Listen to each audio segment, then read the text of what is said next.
One of the main ways that I built was on Facebook. Today, let's talk about how to get more leads on Facebook for free.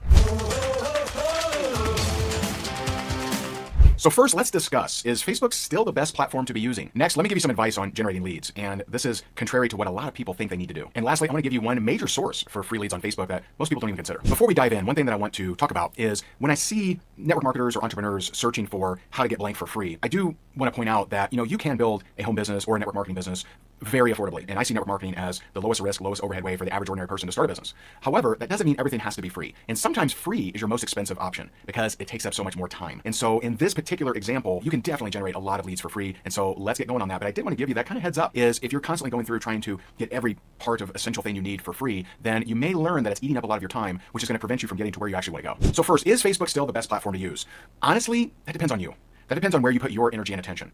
If you are someone that you don't really like Facebook, but you've heard that you can generate leads over there, but you actually prefer Instagram, I would actually focus on Instagram. I would focus on where do you love to be? Where do you love to hang out? Where do you love to post stuff? Where do you love to comment? Where do you love to spend the majority of your time? If it's not Facebook, then why not get better over there? Because here's what I've learned over the last 16 years of being a full-time marketer, and that is whatever you're consistent with works. And so what would you like to be consistent with? If it's Facebook, awesome. You can definitely make it work. You can definitely have it work. There are people that have, maybe stopped focusing on Facebook so much and gone to TikTok or Instagram or something else, but there is still a lot of potential on Facebook. I definitely don't see it as saturated or anything like that, but it does come down to you. Do you like the platform? Are you spending time on it? Are you contributing? Are you adding value? Are you commenting on other people's stuff? If that's the case, then hey, definitely continue to focus on Facebook and let's help you get that working. So next I want to talk about where I see people kind of screw it up when it comes to generating leads. And I see two main issues that people bump into when it comes to generating leads. One, they're too upfront with the thing that they're selling. And so either posting their sales message or they have their cover photo is them drinking the product or pouring the product on themselves, or it looks too salesy. People don't like to enter scenarios where they feel like they're going to have a pushy salesperson. And so if someone looks at your profile and it just seems like you're kind of pushing your product and pushing your thing that you have for sale, you're actually going to create resistance to people that otherwise might have reached out to you. Just be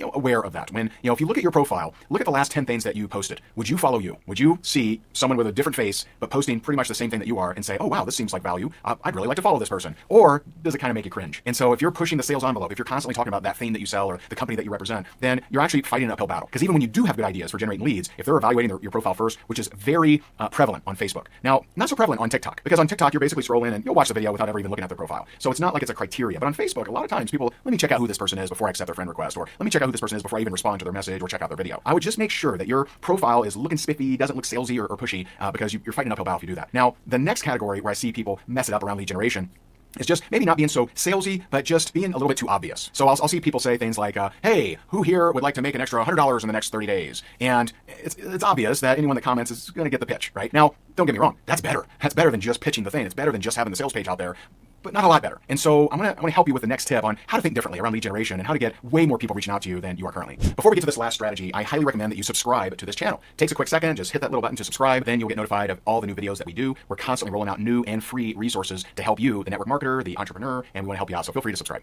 So lastly, let me help you out with some strategies to really increase how many people reach out to you. And there's a quote, there's actually two quotes I'll share with you that really resonate with me and speak to what I'm about to go into. The first quote is from a gentleman named Steve Martin. You may have heard of him, a famous actor, and he says, "Be so good, they can't ignore you." Now, what does that mean in this context? Well, it leads me to the second quote, which is from Jason Fried, one of the co-founders of Basecamp. And he says, out-teach your competition. Be so good they can't ignore you. What should you be so good at? Teaching.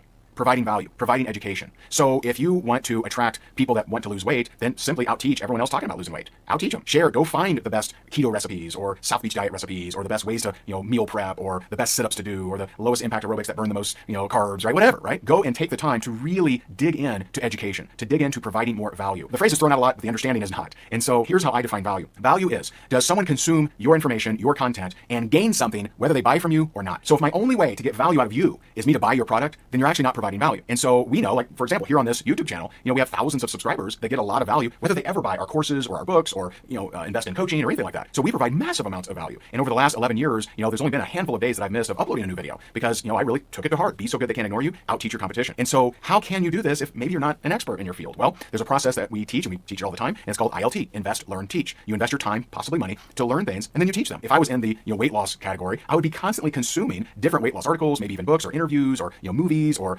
TV series like Biggest Loser or whatever else, and I would be taking snippets and tips and strategies from that, and that would become the basis of my content online. And I would edify. I would always say, hey, last night I was watching The Biggest Loser, and this guy's lost 100 pounds, said these 3 things, and I would share exactly where I'm getting them from, share the tips, and who is that going to attract? Only people who are looking to lose weight, which if I happen to be in a weight loss network marketing company, are my exact target market. Learn to think about versus not just sales pitch, not just let me lead with the main benefit of the product. Let me also add in some education that should turn on the type of person I'm trying to connect with anyways. In your efforts.